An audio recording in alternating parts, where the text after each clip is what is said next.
Kapap is the Hebrew acronym for face-to-face combat. It is the original combat system of defensive tactics, hand-to-hand combat, and self-defense employed by the Israeli Defense and Security Forces, the Israeli National Police, and its special operations and anti-terrorist units. Kapap fight tactics originated in the 1940s and were used by the Palmach forces in fighting for the independence of the State of Israel. These Palmach units later formed the core of Israel's special units in the conventional military. The modern-day Kapap combat system is headed by Lieutenant Colonel Chaim Pierre, who served in one of Israel's most elite units called Matkal, and later on trained other special units in guerrilla warfare and hand-to-hand combat tactics. The Kapap system was updated from its basic form of combat by the operatives of special units and official instructors that served and still serve in Israel's different security branches. The Kapap Federation is based in Israel, with the Kapap Academy serving as its sole representative in the United States. The Kapap Academy was formed by two former official Israeli military and police instructors in counter-terror combatives, also known as LOTAR. Major Avi Nardia served in a police special unit known as Yamam as an intelligence team member and defensive tactics CQB instructor. In 24 years of service to the Israeli Defense Forces, Major Nardia took part in the Lebanese War of 1982, where he earned the rank of major. As well, he has trained police agencies and armed forces all over the world, from police patrol and corrections officers to SWAT, SRT, and SERT team members, from Army, Marine, and counter-terror units to special forces. In Israel, he taught defensive tactics and operational behavior at the Operational Police Academy, which is charged with training the entire police force of the country. To this day, he is a CQB trainer in the Israeli Defense Force Reserves, as well as a reserve police sniper.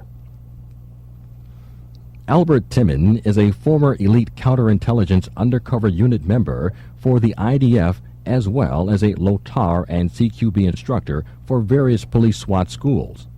Albert is one of only a few security operatives in the world to arrest a live suicide bomber. The bomber still had his explosive belt strapped on and was caught in the act of committing a bombing. In his 18 years of operational experience, Albert has trained special units in tactics and cross-trained with the best operational units in the world.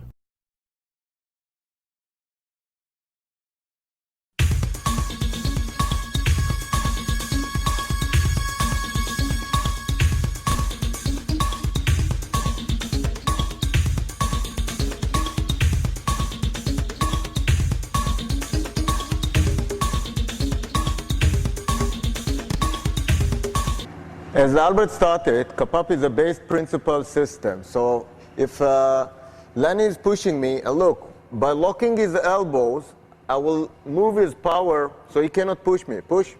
And even using only my hands this way, he cannot push me forward. Push all your power.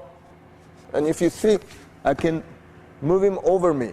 And that's many times in Aikido or other systems they use. Same if I'm over here and he push, and I'm locking the elbows, and you see? So if Lenny grabbed my neck,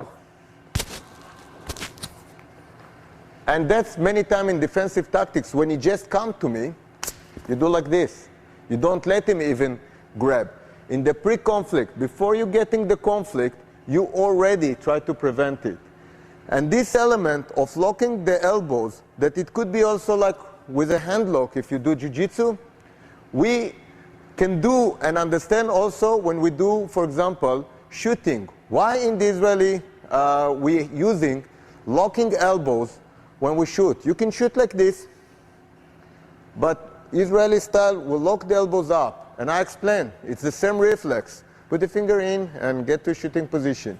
Now, if the elbows are not locked, and I'm running to Lenny from here with a knife.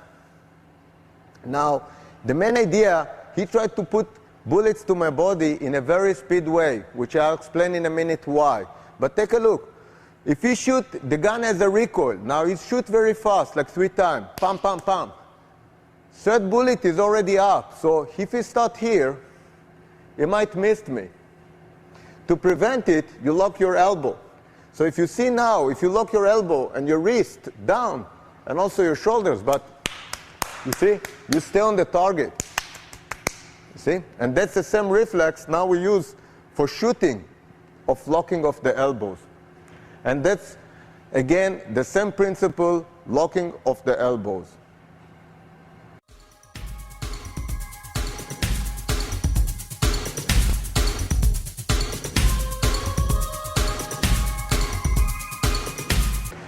As I said, why we're using 3 or 4 or 5, and mostly when people ask me, how many bullets you put to an opponent before?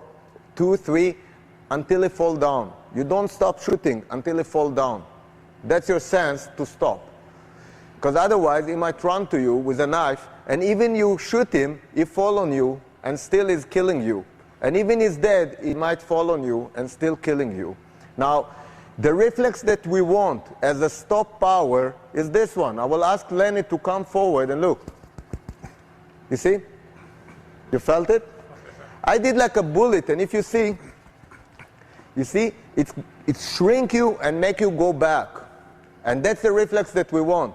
If I do it slow, he can keep going. Because he's a full contact guy, he can keep going. But if you do it fast, it shoots your body back. And that's the reflex that now we want, for example, when you lock. And that's why you must, in shooting the Israeli way, to lock your elbow. It don't mean that we shoot only this way. This is one tool. Sometimes you shoot like this. There's many ways to shoot. But that's another idea, as when you need to lock your elbow or when you don't. It can be, anything can be also against you or to help you. First of all, not to study martial art as a technique, to study it as a situational and awareness to what can be happen. It means if I'm getting hold like this, and I'm immediately doing like this, and I open my hand, and I kick his nuts, his reaction will come to give me a headbutt to my face. And also, he controls my hand by being here, like a grappler. So you don't want, when you do this, to go too much. If you stand like this and try to kick him, he's on balance. If the guy is on balance, he can lift his leg too and prevent me to kick him. That's why when you do it, hold me for a second, hold me strong. Okay, he's not a full contact, okay, but hold me strong and look. Just by stepping, I take him out of balance. Now, of course, I can also take him with me by holding him. Okay, so first move is to take him off balance. Second move, if he's going to be on balance, he can react too. He can punch you too. The first thing is to make sure he's on a situation that he cannot do nothing. He must be out of balance, forward or backward. Okay?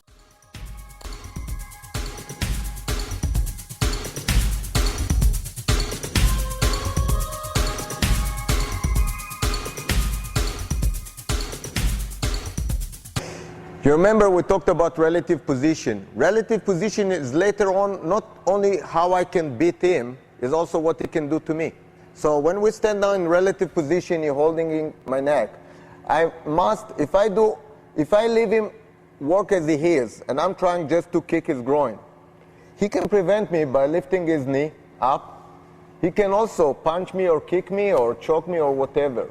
So the move I want is to take him out of balance.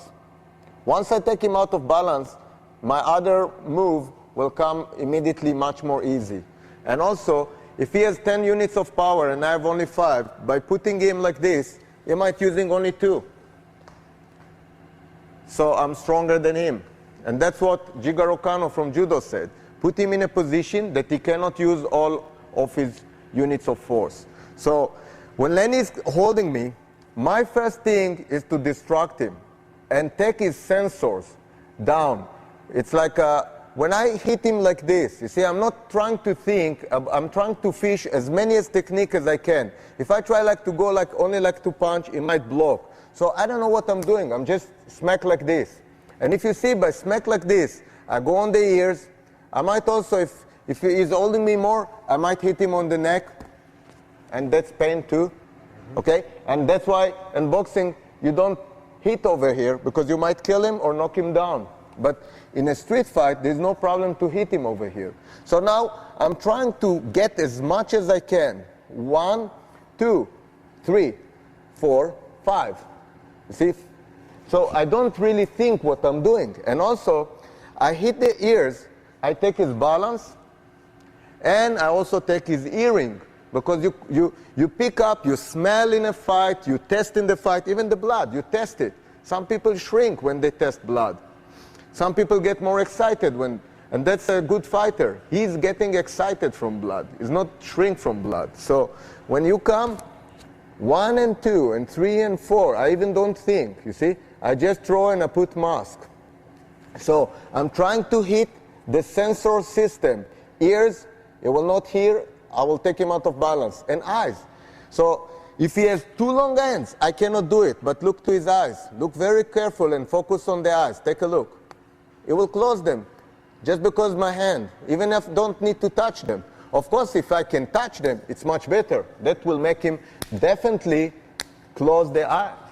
And why I don't try to punch? Because I don't want to be slow. I want to do this. And you see, I already attacked. And again, 2 points. I attacked up, destroy the sensors, and then hit the main sensor. And I can evacuate myself and escape. So situational awareness to what happened, plus relative position. When Lenny holding me, I need to understand the relative position between me to Lenny, 1 and 2 and 3. From here, I go like for here. I'm trying again like the mask. I'm trying the elbow, elbow, elbow.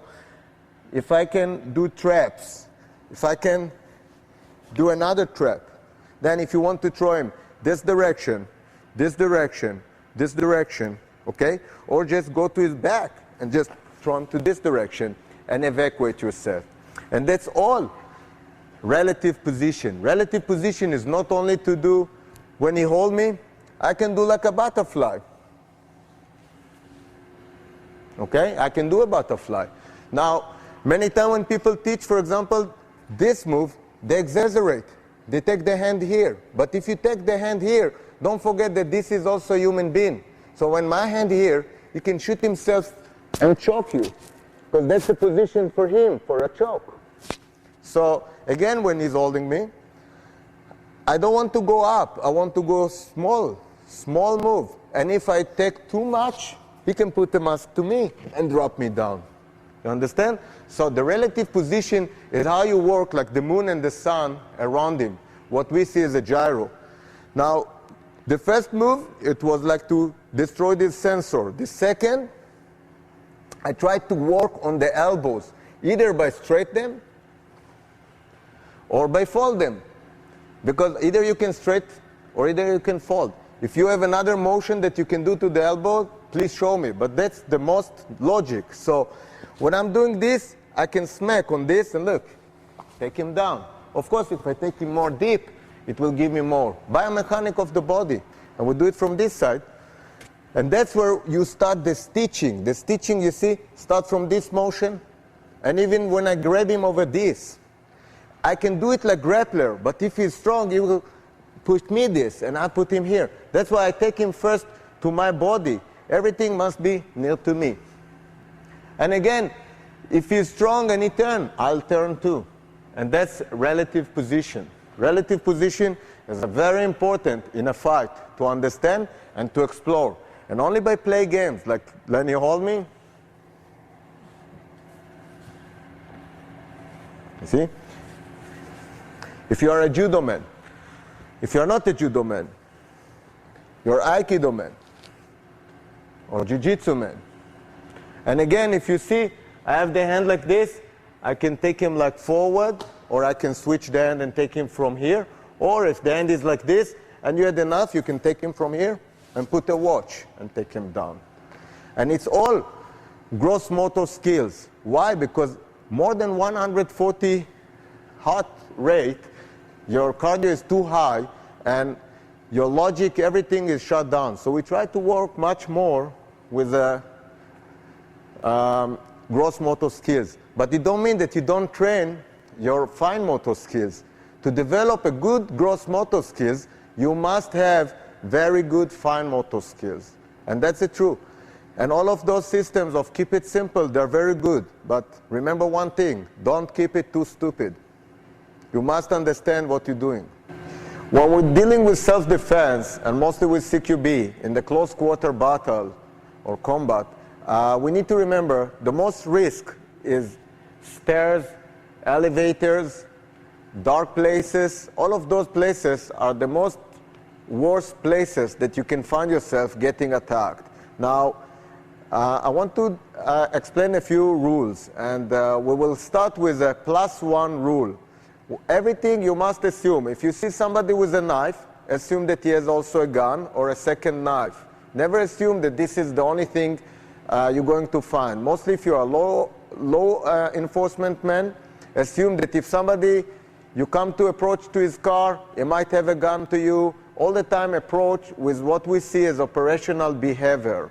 Now, you have a strong side, mostly again, it could be the guy that you carry your weapon. It could be the side that I'm a righty. So my strong side will be the strong side back. And what people used to call as the weak side, there's no weak side. There's a support side. This side support this side. Of course, if I have to sacrifice, if you come with a knife, I'll sacrifice this end rather than this end, because that end is much stronger in my vision, and also I can approach to the gun. It's the same happened in this situation, and now we simulate a situation inside an elevator. And we're having the door, you will get in, and the law +1, stop. So we come to an elevator, and look what happened. Wait a minute. When I'm in the door of the elevator, it could be I see somebody and I don't like him, or I have some suspicions. Law +1. If you're a woman, for example, you say, oh, sorry, my husband. So you keep going. Don't get inside. That's the pre-conflict. We have pre-conflict. This is what happened before, how to prevent the fight before. Then you have the conflict itself, like what happened now. We're inside the conflict. And the post-conflict. Even if you punch the guy, but he's bleeding on you, and he have HIV, for example, you get a problem.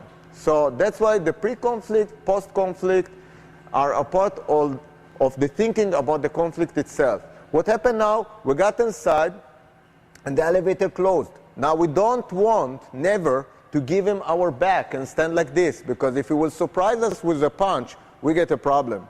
That's why we stand like this, and immediately we give him the side so we can react.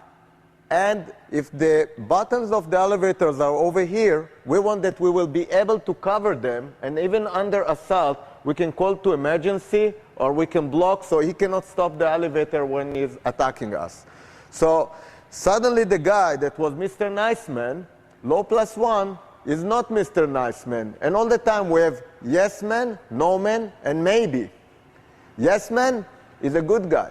No man, he say no. But many times, like in this situation, it's unclear. We have a maybe guy. Maybe he will attack, maybe he's not. So now we are in a situation of maybe. So in maybe, we keep the buttons, we smile, we're nice, and the guy starts with a baby. It's not like by us, and look what we will do. Okay? Again, we go to the point over here, okay, which is the trachea, and we push inside the trachea, 2 fingers, hold the hand. I like 2 fingers because my fingers are not so strong, and by holding him to the wall, and I demo it for a second, by holding him like this to the wall, he can move my hand. And that's the thing that we don't want. Just step a little bit back. So I don't want him to move. If he moves, I want to be able to come with my elbow or my headbutt. So I want to be able to use this leg and also to prevent him from kicking me, or to use his balance if I need to escape, and also to escape back when the door opens. I can trust the door, but I cannot trust him. So from here, you go, either you lift him up or you take him down. And of course here, and many times, again, I do it one more time only. So I don't want him to move. That's why many times when I do it, immediately my headbutt go on his head, and you see, mask, eyes, okay? And then when the door opens, it's a safe situation for us, okay? Thank you very much. All right, we're getting a little bit to what we see as aggressive exercise, mob exercise, dealing with the mob psychology, and aggressive assault. Now, that's more advanced technique, but it's still very important. I have 65 years old and even 72 years old people to do it. Now, how to do it safe, that's the big secret. And that's, you must, if you do those exercises, to remember safety, safety, safety. And you must be qualified instructor to do them. Now, Mary will demo to make it safe, because if I let her punch, it might slide and go to the face. That's why I don't want her to punch. I don't want her to win. Those exercise was not made to let you win. It's made to put you in a bad situation. So make sure that the students don't win. You must put him in a bad situation. If she is too strong, I can give her to hold the ball like this or like this to make it more difficult for her. I can tell her to jump with the ball like 10 times, touch the floor and touch the seat. Can you demo one time? Yeah, and okay. I can do squat. I can let her do sprints to erase her cardio and make her less strong. But if she's 72, don't do it. Start immediately the exercise. Now the exercise is built very simple. She has to kick, and she can kick any kick that you want. Forward, backward, side, and the pads are moving actually what also called a line training, because we stay on the same line. And now they will start, for example, to bump, and let her feel like a crowd assaulted by two people. You want to kick, but you don't get it. You know, his friend is pushing you, is pulling your t-shirt. And take a look now. Try to hit much more strong and bump her much more strong. Good, good. And now do the matador. The matador, when she wants to kick, he's moving back. The matador, that's it. The matador, you move back. Many times when you want to kick the guy, the bad guy is moving. It's not a kicking pad, he's moving. So take a look and make her much more hard life now. Go. Hard life. Bumper. Good. Bumper. Good. Bump. Bump. Move. Matador. And close on her.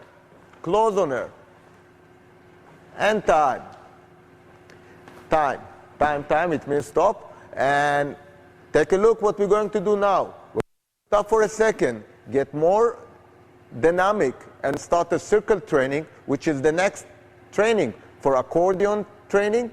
And instead of line training, now we attacked circle training. So wait 1 minute and we'll start. Let's go again. We do again, but this time we circle Mary, and you take the ball, please. And this time the mop training, or the aggressive training, we circle around her. And take a look. When I will scream close, you close on her. Close her inside the circle. And now, if you take her to this corner, I say corner, take her to the corner. You have to resist. If they take you to the corner, push her to the corner, you will have to do 2 push-ups. So let's say that they take you to the corner, you will have to give 2 push-ups. And time, give 2 push-ups. Okay? So you go, 2 push-ups. Now, many times, people that teach, this is original from the Lotar school in the Israeli army, they used to jump over the circle. That's wrong. That's not giving you the goal. That's an unsafe thing, because when you jump, you can hurt yourself or your friend. We also don't want them to open a gate inside, because if you open the gate and you're outside of the mop, you don't have any more mop training. We want to explore mop training. That's why it must be hard, and it must be that you are under a mop training. So when you're ready, we'll start to kick in. Circle around. Ready? Go. You can give her matador and bump. Don't be nice. Go, go. Punch. Move. Good, good. Push her. Good. Push. Bumper. Close. Corner. Go to the corner. Corner is over there. Corner is over there. Guys, corner. You bring her to the corner. Good. Open. Keep kicking. matador, bump, corner, 2 push-ups, 2 push-ups. There's no mercy when you teach those exercises. And go. Bump. Where are you guys? Bump, bump, bump. Line up, everyone. Put the medicine ball. Go. You fucking bitch! How you better give me some? Come on, bitch, at home! Huh? Come on! You think this is a fucking Good. game? Give me that shit! Give me that shit! Come on! Come on, bitch! If you Come see on. now, Let's go! under the stress, You think this is a game? Shit! Shit! Come on, bitch! Come on! You better give me some! and time. Good. How's that feel, Mari? Good. Okay, the idea is to put you under the stress, erase your adrenaline, under high cardio, and also verbal attack. Don't come and attack without verbal attack. Many people shrink just from the verbal attack. And if you see, you could put her to the ground. You could put her, for example, in a rep position, because that's what we're training. We're training self-defense.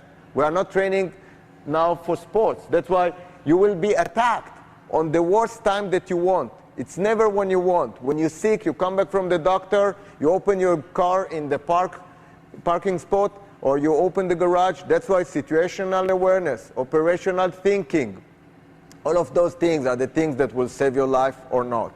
And very good exercise, and thank you for all. This is a mob training. The next technique, it's a takedown, and we will start with airplane face down. Now, many times we're facing security, like I can be a bouncer or a security guard, and somebody come is facing me, and I tell him don't come in. 2 bouncers coming from the side and trapping his hands. On the same time, of course, he can kick me, but to prevent it, and also to neutralize him, a 3rd one will come from the back, from the knees, lift him up, and is neutralized. We do it again, please. And I just want to show another idea. Many times, as a resting technique, this will be a resting technique. The most common arresting techniques in the Israeli police is this one. You take the hand inside and the elbow, and again, if you see the element of the elbow as we work to open the choke. And then tap him here. This is for resting, or now we do the airplane. Now, I don't want you to do, I just want to show we can do it also as a law enforcement when you have to do like undercover work and take somebody like a suspect from a different situation that you don't want him to get to his gun, you don't want him to be able to go to his gun. It could be that the guy is a suicide bomber and you don't want him, so you want immediately, if it's a suicide bomber and the bomb is here, you want the bomb to touch the floor. So immediately we'll lift him and put him to the floor. But now, we don't deal with the security. I just want to give the basic idea of airplane face down. So let's get ready again. And 1, 2, 3, and we go. And if you're law enforcement, now when you run to the car, if the guy starts to kick or bite or whatever, watch out not to kick him too hard. But you can take him from here, from the 2 points under the mandibula, and it's called the cavity. And you see, can you fight me? Okay, so this is another, like to go to another vital point, and I use now the vital point again, like to take him and lift him forward. Now I do it one more time. This time when I say 1, we will do it in a 1 motion, okay? So do you smoke? No. Good. Why you don't smoke? What is this one? Good. And 1, go. You see, I can neutralize him by, for example, put flash to his face, put a strong light to his face, smack him to distract him, and immediately to grab him. It could be a pepper spray, and immediately grab him and lift him up. It could be hooligans in a football place. It can be for many scenarios of we need to take somebody or arrest somebody with a high risk and immediately deliver him out from the area. So go back, and if there is airplane face down, it must be that there is airplane face up. So watch for 1 second. As we said, there is a takedown, airplane face down. Let's do airplane face up. Now again, the bouncer or the security guard, it could be like for a big party and you don't want to fight immediately in the sense of the party. So the guy say don't move, but this guy is aggressive. So there are two bouncers in the side, and 1 minute.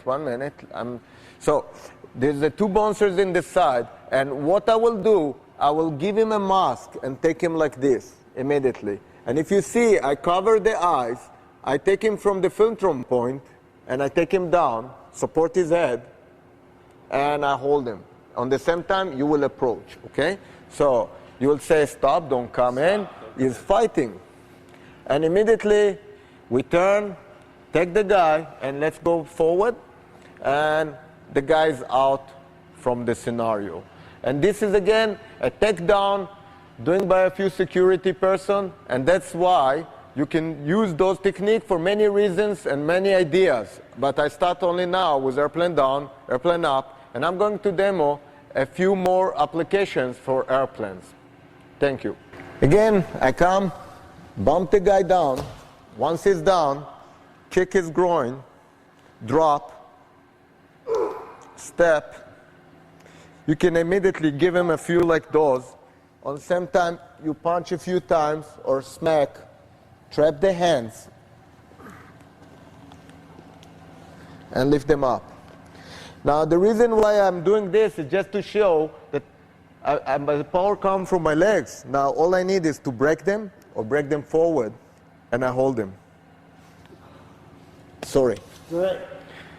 It's a very rough technique. Okay, again, from a security point of view, there's a suspect, and we can see something over here, or I suspect that he have a weapon on him, and I can go and just do a pass-by and feel, and either he carry a gun or a cellular, or he's very happy to see me. Now, as a security, and I'm guarding the place, I must assume, rule +1, that the guy might carry a weapon. Now, as a security guard, I'm going to fall you down, so I'm going to throw you down. Again, like the guy fall down.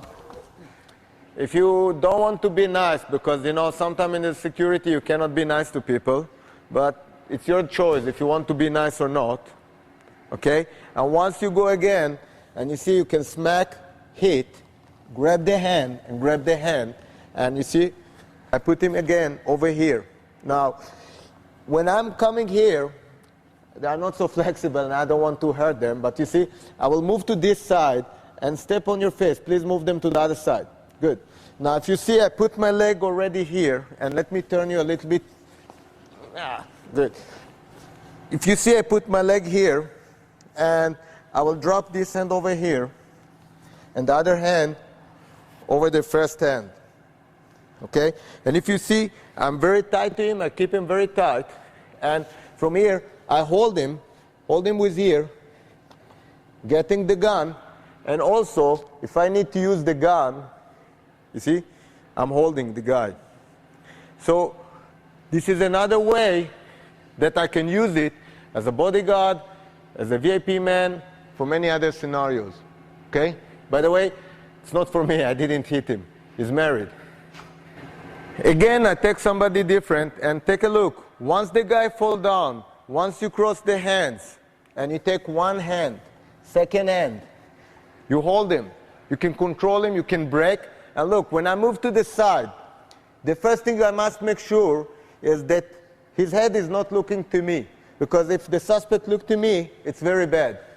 It can give him ideas what to do. So the first thing is turn the head, and I'm over here. So from here, there's a few things.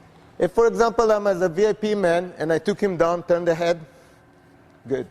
And you see, I hold him, and I can perform a VIP technique. If I need to arrest the guy, again, from here, I'm going down. If by many police stations you cannot go on the head, so you go over the shoulder. And then the second leg. And you see, the neck is safe. So if your curriculum is not allowed to go on the neck, go on the shoulder. Drop one hand. If you see, by drop it this way, you cannot move it.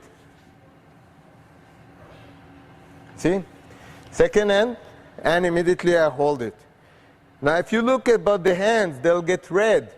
and I can hold him a little bit when I'm talking to him, put the handcuff to him.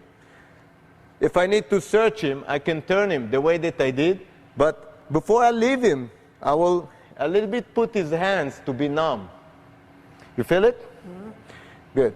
So, you see, when I want to get up again and to turn him, put my leg, turn, push, and I can do the search. And use my gun or my handcuff or whatever I need. Again, another idea for security personnel. Many times we want to arrest people, we don't have handcuff, or we have to arrest, it's riots, and you have to arrest like 50 people, and you don't have enough handcuff, and you just need to deliver them from the situation to another place. They are not so much dangerous criminals, they just break the law. And there's a one very fast system that you move the hand, bring your hand under, trap, grab, and you can arrest the guy. Now, if you want just to drop him down, you just keep to drop down. And again, you can use it for self-defense many times. People do this and trap you here, and immediately, you see? I put a mask and I play with it. But it's a good to know. All you need is to move this, get under, very deep, and trap. And it's the same like takedowns, but this is more for security personnel. In this DVD, we're not targeting only security personnel. KAPAPâ Academy was open actually more to civilians in the last years, and I'm going to demo a few more applications for civilians. Again, I'm going to demo, if the guy tried to step forward, by holding him on this point, he cannot. And when you use it as a mask, you can drop him down very easy. Now, the main idea of the mask, it can come, again, from the front. It could come from the sides. So if the guy choking, for example, you can use this and take him back with the mask. And all of those techniques are techniques that based on the philtrum point. Now, the next one is going to be based on the nailing. The nailing you already see, but it's like, and you take him all the way to the ground, and you just shrink the body, and you feel your body don't want to fight, and it shrink, it shut you down. You can take him down, you can nail him even stronger to the ground. And it's very good for self-defense, the nailing and the philtrum point. Two very important pressure points. Gun disarming. Many times when we try to demo gun disarming, we're assuming things that might not be happen in a self-defense situation. Many times you will have to face more than one gun. Maybe on the same time I have two guns pointing to me. Maybe I have one gun in the back, one gun in the front, one gun in the stand, one gun in the front.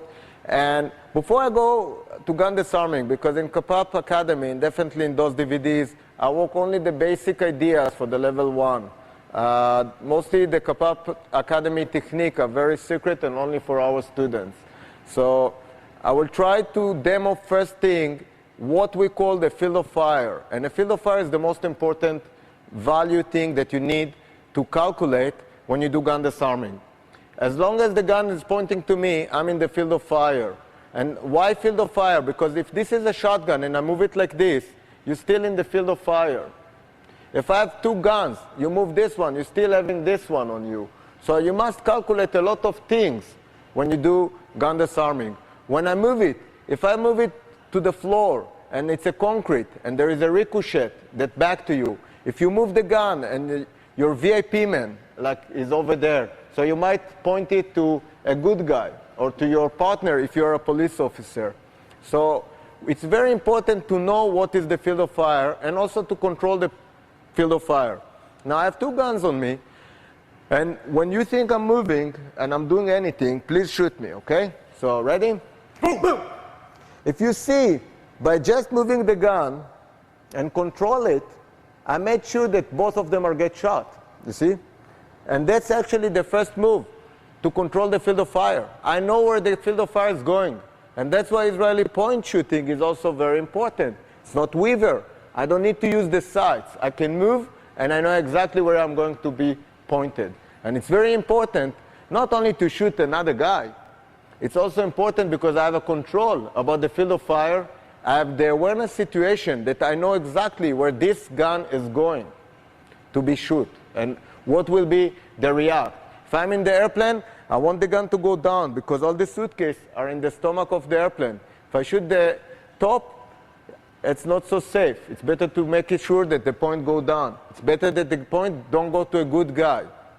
So let's do it again. I'm here, and please don't shoot me. First move, you parallel the guns. Second move, I will do scooping technique.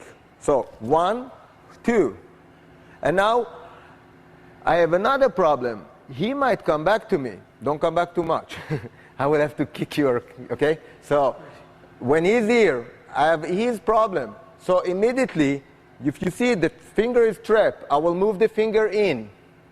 You see?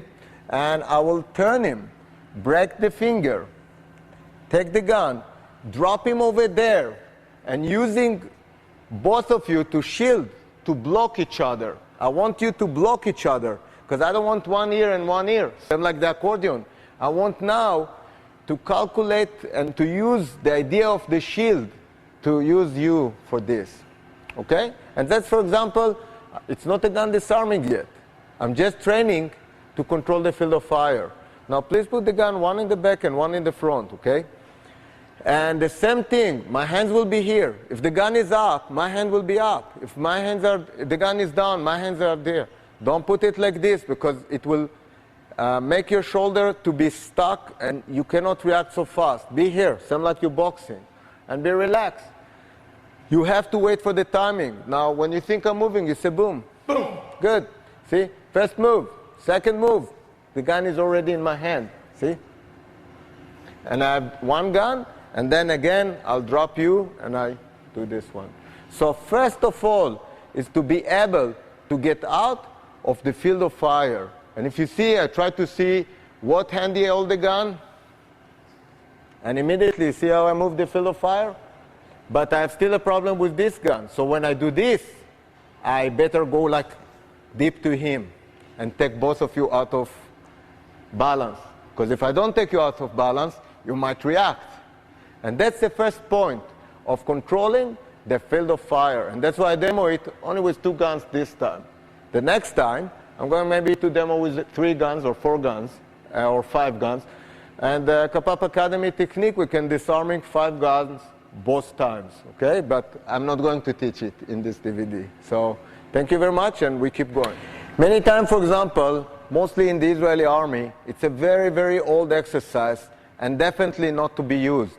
It's used in some other Israeli martial arts. We don't use it. It's a very deadly exercise to the guy that do it. When you do this one and you want to punch the guy, okay?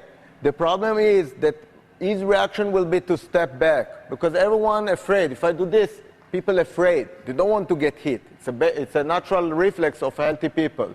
Unless they're dead, they will not react. But every normal life person have a reflex. When you do this and you step to punch, all he will do is to retain the gun back, retain the gun. And you back yourself actually to the field of fire.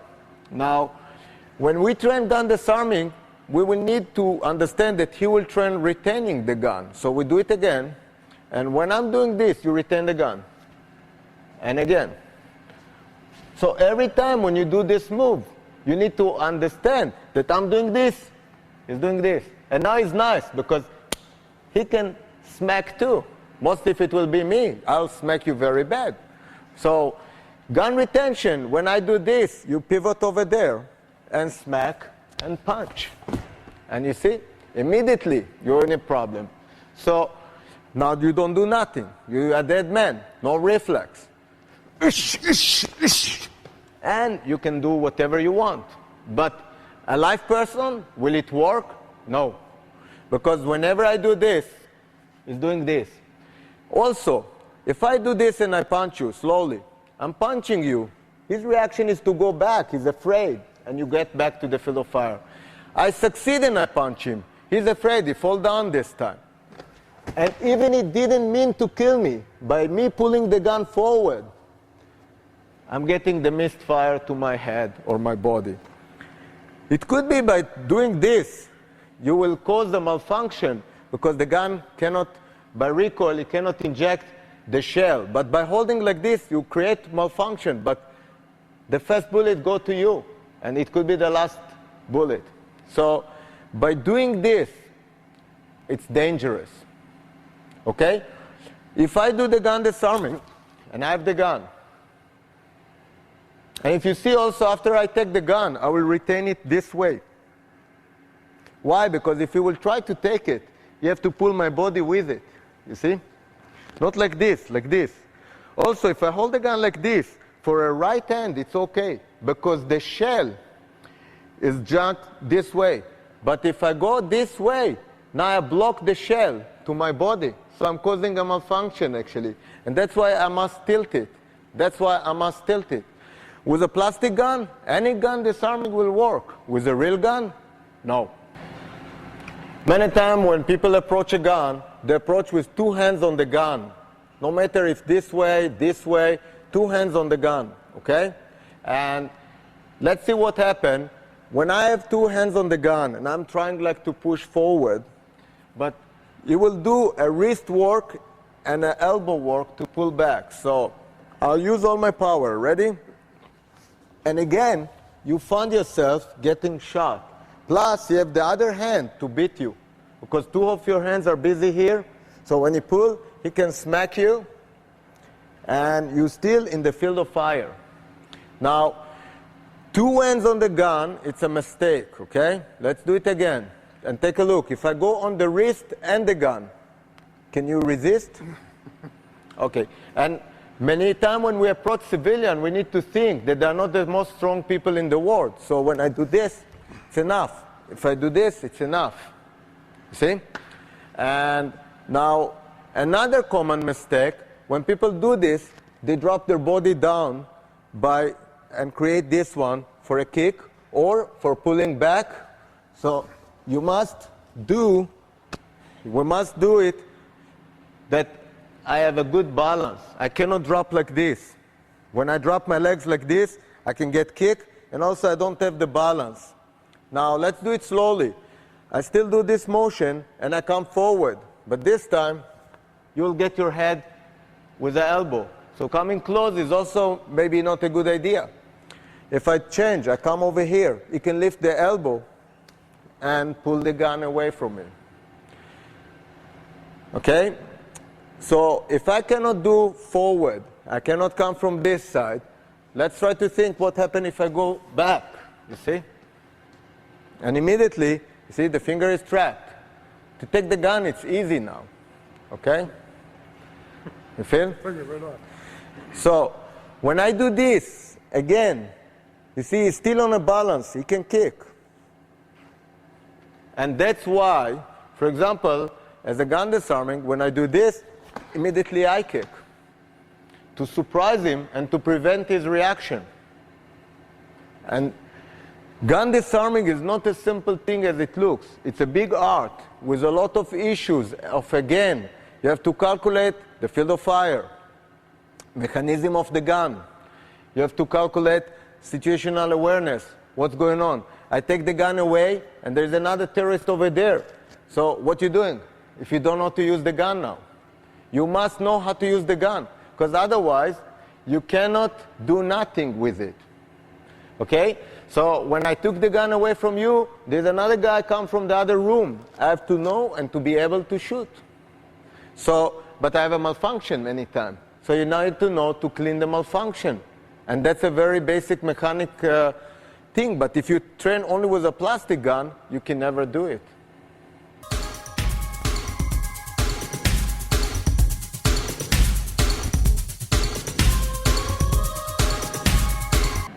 The best thing to train gun disarming is actually with a plastic gun and actually with a water gun. The first move is to make sure that the field of fire is not on you. So if you train with a plastic gun, with a water gun, when you move it, you're not getting wet. When you get wet, it means the guy just shot you. And that's a very simple equipment that don't cost a lot, and it's a very good to make your training very realistic. Now, the next realistic training is to take a gun that is a replica of a real gun. Make sure there is no need to fill it with gas or whatever and no bullets. The gun must be very safe. All we need to do is a very basic mechanical training that I'm giving you the gun. So actually, I have the gun on you, but you're very good, and you're disarming my gun. But now, rule +1. I have another weapon, a secondary weapon, or my friend has a secondary weapon. Now you have to fix the malfunction. Please fix the malfunction. When I'm doing my 1 millimeter move to you, please doing the malfunction, fix it. I don't know. I don't know. You're doing the gun disarming this time. Okay. And that's the point that I want to put. If you don't train actually to fix malfunction and also to do it without looking, to be able to take magazine out, magazine in, clean, because mostly we'll get, mostly we get 3 malfunction.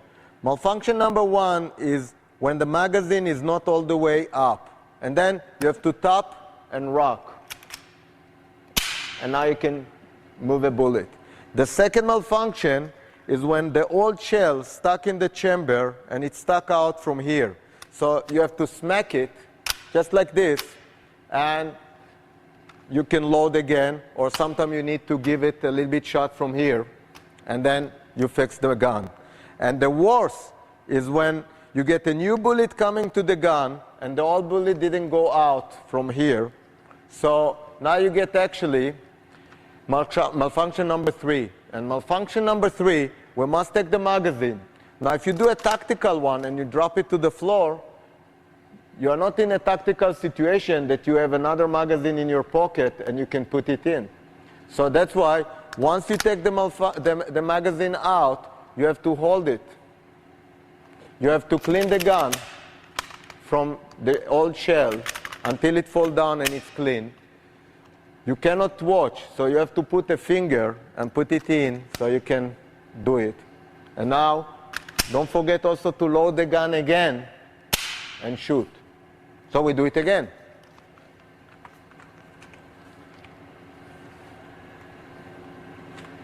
Keep contact with the enemy. I'm an old enemy. I will attack very old and very slow.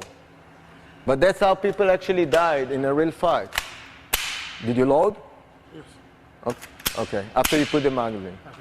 And those mechanic things are things that are very important to do when you do gun disarming as well. Now, we do again the gun disarming. And when you have a gun, sometimes the gun has an outside hammer, sometimes it has inside hammer. If this is, for example, a Beretta 92, you can see that the barrel is exposed. Now, for example, in the Israeli police, we used to do gun disarming this way. 1, 2, and 3. But it's a deadly mistake. And take a look why.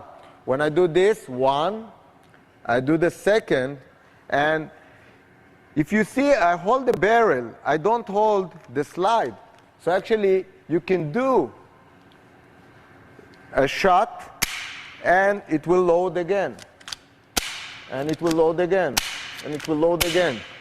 So by holding like this, I don't get the same control that, for example, I hold like this. If you shot now, it dropped the hammer on my finger because my finger stuck over here. I can also fight with you and drop your magazine out. By doing this, now you have only 1 bullet inside. If now we do a fight and there is a misfire, you already lost your bullet. Now I can start run away because you cannot shoot me anymore. I have the magazine and you have the gun, but to work it, you need the both, okay? So doing like this, even it's official technique of Israeli police, it's a mistake. The technique must be that your hand comes from up, and then you have the gun. And if you need, you can drop the magazine, because your finger got to this point. And also, another situation, put your finger in. When you do this, and you come over here, you have another hand. Just push your gun back, and push it back to your, slowly. Rochester is not like this, you see? So again, I'm pushing, and see, you back the field of fire to me. Because now we're on the struggle. I'm doing this, and you're doing this. And I don't have enough power because I have only one finger. But if I do it like this, and you do it,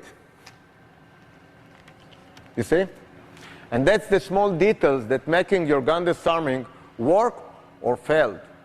I cannot show too much about gun disarming because we keep it. We never know who buy the DVD. It could be that the DVD will be buy by bad guys. That's why we do only seminars and we monitor the students. We don't teach to anyone. That's another principle of Kapap. We teach only for the good guys. The bad guys, we don't accept them to the school. But those are small details that you must make sure when you do gun disarming. Now, when, for example, you move the gun and there is a misfire, do it. Many times, many people, just from this noise of moving the gun and the noise of the shot, they shrink. This gives them the time to react back and to take the gun away. And these things they need to also teach to your students. When you do gun disarming, you have to have a replica gun and shoot just behind them. Because once they are like this, you will see. We have a multiple training that we shoot not with a real gun, with a replica gun, but it made the same noise as a gun. And you will see that people shrink. And that's the thing again that will kill you, because once you do it, the other guy will react again. So you need to get used to the shooting. That's why to do gun disarming, you must, it's a triangle. You must train gun use, gun retention, and gun disarming. And that's the three brotherhood again for doing properly gun training. Let's again just study a little bit what is to think logic. For example, now I'm in a situation and the guy say, hasta la vista, before you kill me, okay?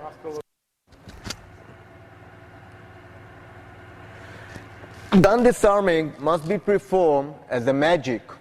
You must be able to take the gun away from him before he can react. And if you remember, immediately I go back to those drills when I have the gun in my hand.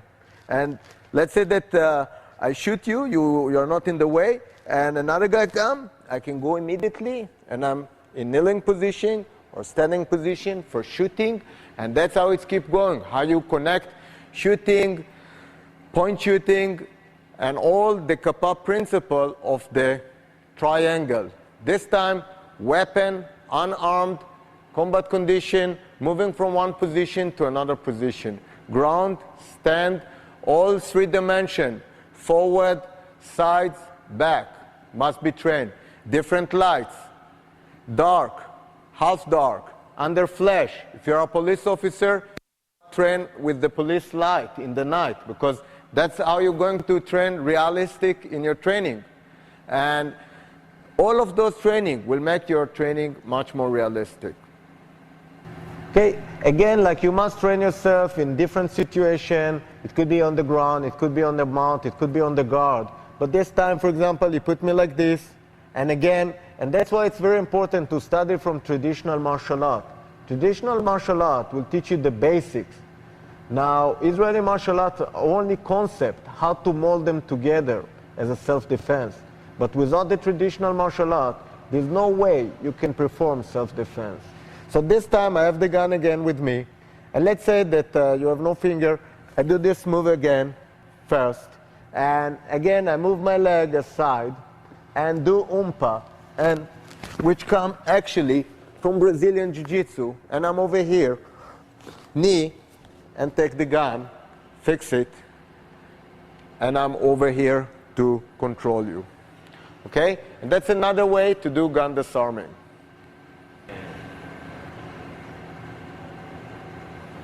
The first thing, when you have a gun pointed to you, you have good news and bad news. The good news, the guy don't want to kill you. The bad news, you still have a gun. So again, I will try to have my hands over here, and I'm trying to see if the guy has at all a gun or he put a finger to me. It could be like the guy will retain the gun back, and put the finger to myself. And that's much difficult for me to see. That's why, for example, now put the gun, I need to see what end you have the gun. It's very important to me to start to gather information on real time. So I'm gathering the information, what hand, because if the guy wants to kill me, I'm already gone. That's why I'm gathering now the information. What do you want? You want money? Take the money. We're gone. I'm safe. But now the guy wants to kidnap me, and I have to look for the timing. The timing can be any time that you can perform the gun disarming without killing yourself. Now, let's say that I'm talking to this side now, to distract you to here. That way I'm going to turn here very fast. Now, many times people go like this, and they try to elbow immediately the guy. But if he will retain the gun and push me away, now I got a problem. He got a very nervous guy on you that you hit him, but he is holding the gun. If you want to hold him, to hit him, make sure you have the gun in your hand before you do anything to make him nervous.